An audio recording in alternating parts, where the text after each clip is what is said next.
വർഷങ്ങളായി അനവധി യുവജനങ്ങളുടെ ജീവിതം തിരുത്തിയെഴുതി പ്രത്യാശയിലേക്ക് നയിച്ച വൈദികൻ ഫാദർ ജോസ് ഉപ്പാണി.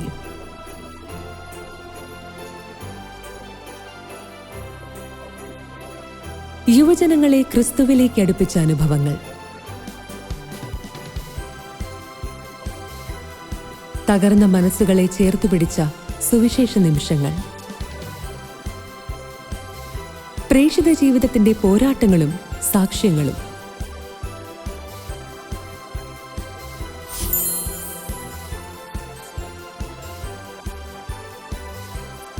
ക്രിസ്തുവിന്റെ സ്നേഹം ഹൃദയത്തിലേക്ക് ഇറങ്ങുന്ന ഒരഭിമുഖം. ഹൃദയ സംവാദം ഡിസംബർ 24 ബുധൻ രാത്രി 9 മണിക്ക് ഷാലോം ടിവിയിൽ.